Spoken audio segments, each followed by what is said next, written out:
Hi, I'm Dallas Dickinson, Director of Production on Star Wars The Old Republic, the new story-driven MMO from BioWare and LucasArts. Today, I'm going to walk you through the experience of playing the Taral V Flashpoint. In the game, this is a scenario you would undertake at level 32 or so, after many hours of advancing your character through your personal storyline. Like other Flashpoints in the Old Republic, Taral V is designed for 4 players, and whether you're playing with your friends or a group you just met on the game, teamwork is critical if you want to succeed. Before you get to the action, though, you've got to learn what this is all about by talking with Master Oteg, a revered Jedi Master who needs a strike team to carry out an important and dangerous mission. Welcome, friends. You're even more impressive in person. Forgive me for not shaking hands, but I forgot my hover seat today. Before we begin, I'll ask that you keep an open mind to what you're about to hear. The source of my information is, unconventional. You should see the sources I usually rely on. They redefine disreputable. Despite its unusual nature, my source is of the highest integrity. I will share with all of you. The conversation with Master Oteg is a multiplayer conversation. We're watching it from the trooper's perspective, and as you can see, after he selects his response in the conversation, he rolls a random number between 1 and 100. The same thing happens for the other players, and the player with the highest roll wins. In this case, the Jedi Knight. Follow Oteg's lead. This is important.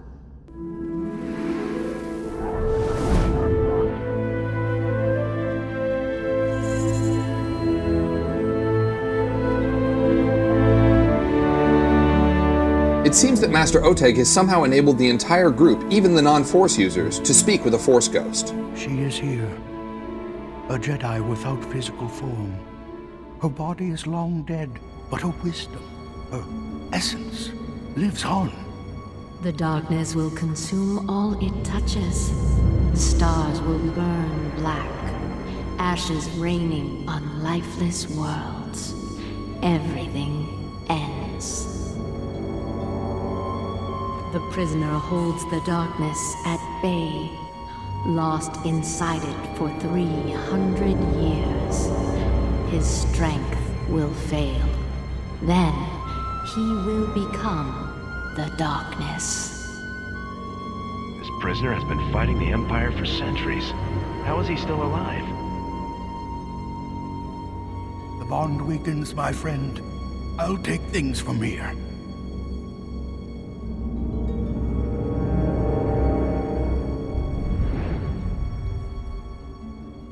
She's told me many things.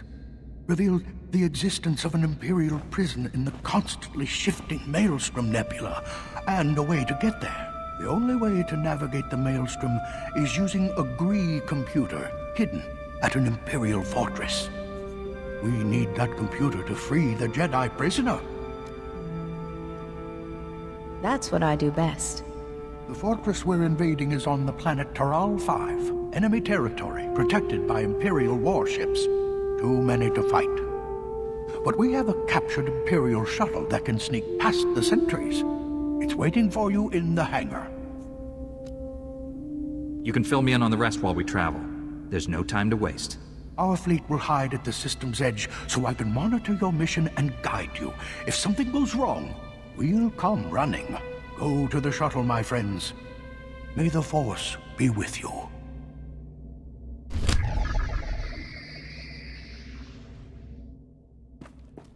All right, the team's ready for action, heading for the shuttle that will take them to the planet's surface.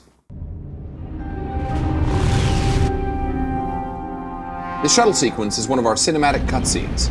You're going to see we have cutscenes for departing from and arriving to most, if not all, of the planets in the game.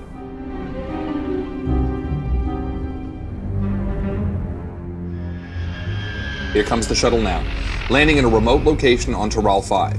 From here, the players are going to have to proceed on foot.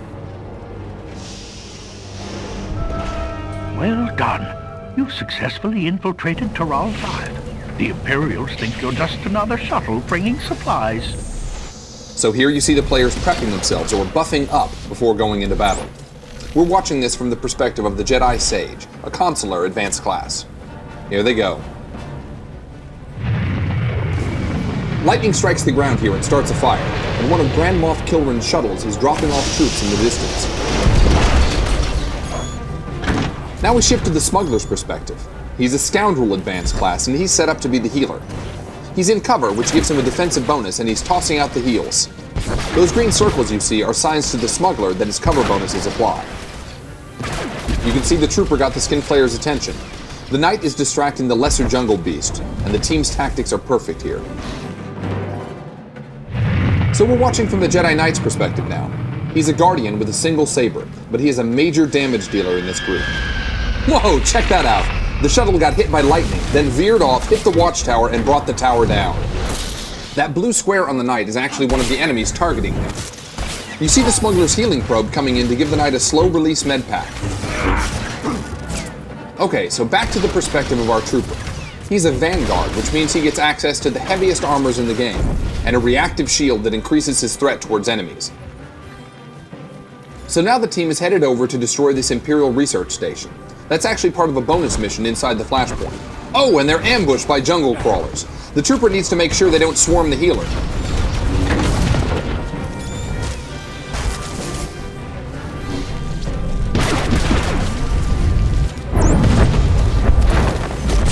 Oh, and the knight detonates the research terminal. This explosion finished off the jungle crawlers, essentially giving the team some free experience. Nicely done. Alright, the team's back on the path now. We're still in the Jedi Sage's perspective. Up here, Imperial soldiers are battling a Jagoran river lurker.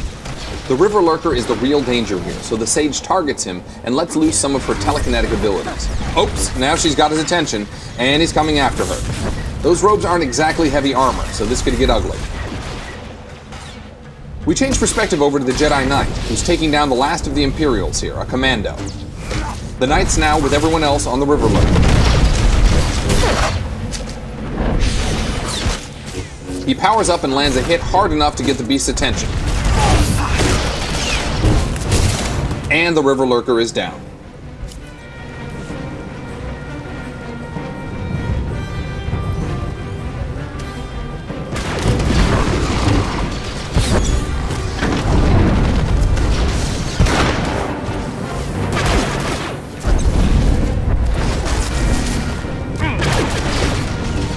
The trooper's got the Vine Cat's attention, but the jungle crawler is on the smuggler. That's no good. Somebody better help the healer. There we go. All good. Next up, Imperials. The Knight starts things by detonating a barrel of explosive material and then wading in. The trooper tosses a sticky grenade, so you can see the Imperial desperately trying to get it off. And that takes both of them down. Okay, this is our first mini-boss. The smuggler's gonna sneak around here in stealth and tranquilize one of those trained Vine Cats, taking him out of the fight until the team's ready.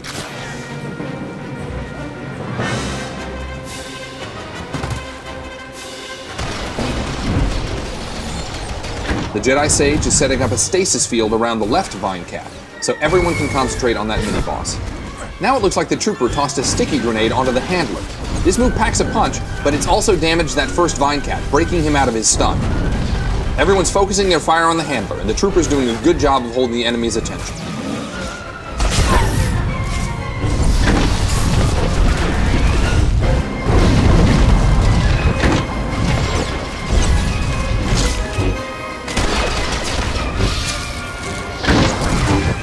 Great, now that the mini-boss is down, the team can take down the Vine Cats.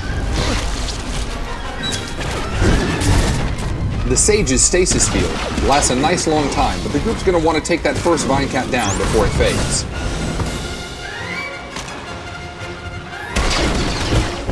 Just one Vine Cat left now. All four players are using their strongest attacks now to bring him down quickly.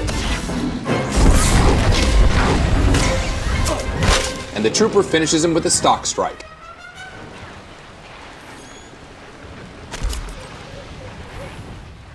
Since these enemies were a little tougher, they dropped a commendation, which can be traded for some strong equipment after the mission.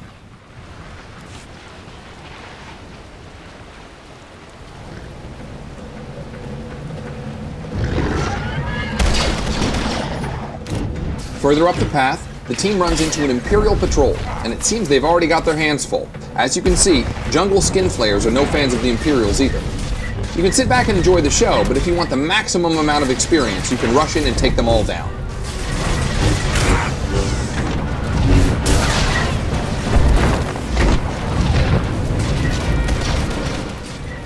Our Jedi Sage has unfortunately drawn aggro, and that's not what she's built for, so let's hope that the team can help her out here. Here comes the trooper. To the rescue. Good job.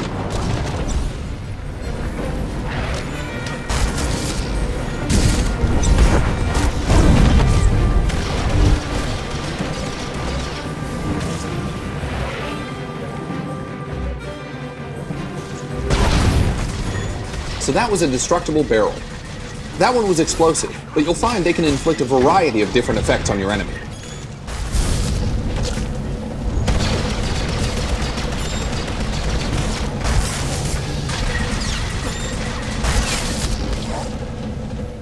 After blowing up this research station, the team is going to move on to the entrance of the Imperial base.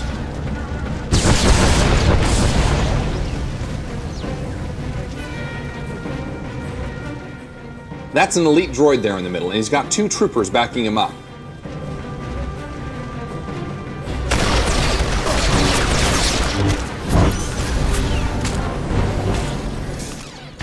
Back from our trooper's perspective, you can see he's tossing a cryo grenade at one of the other troopers so we can concentrate on the elite.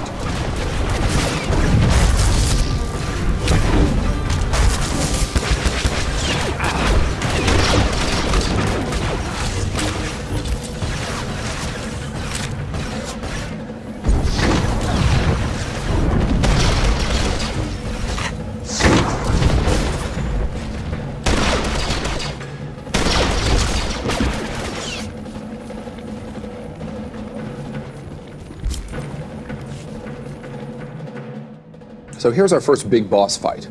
You see Captain Shivanek up there on the deck. But as they attack, he's released his pet, Ripper. Ripper's a little tougher than Captain Shivanek, so luckily the team knew this in advance because they're clever and have probably died several times trying to do this Flashpoint. So you can see the Jedi Knight in the background is trying to take care of Captain Shivanek. The Jedi Sage is there with him. The Trooper is taking aggro from Ripper.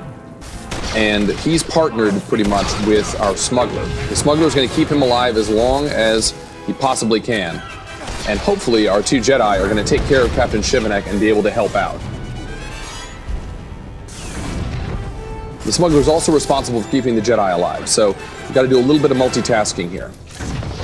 As you can see, Ripper could take that trooper down very quickly without some help.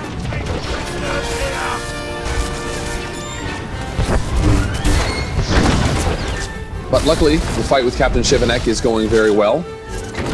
Our Jedi Sage is finding giant objects in the ground to fling at Captain Shivanek while the Jedi Knight does damage.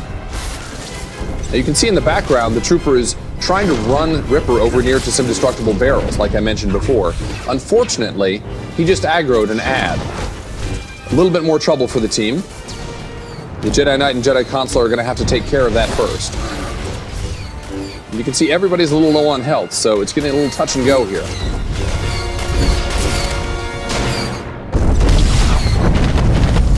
But luckily they were paying attention. They've taken care of the ad rather quickly. Well done. And now everyone can concentrate on Ripper.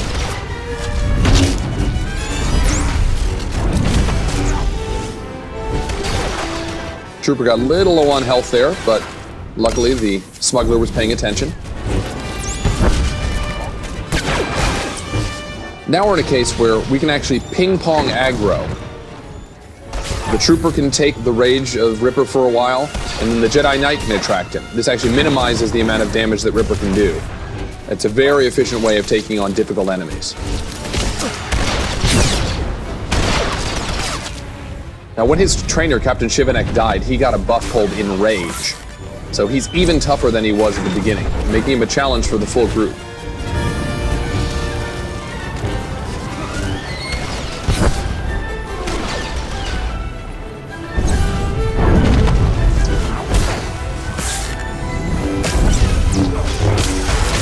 But as you can see, our crack team is up to the challenge.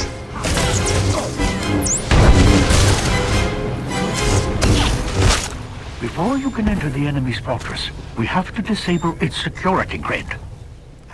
Against all odds, the team pulled it off. They defeated Captain Shivanek and Ripper. They'll go on to the next portion of the Flashpoint, and if they continue to work together, they may eventually free that Jedi prisoner Master Oteg was so worried about. Even though this is just a portion of the Flashpoint, we hope it's given you a complete feel for what the experience is like. It's fun, it's fast-paced, and it takes smart tactics from each player on the team to pull it off. Taral V is just one of several Flashpoints in Star Wars: The Old Republic.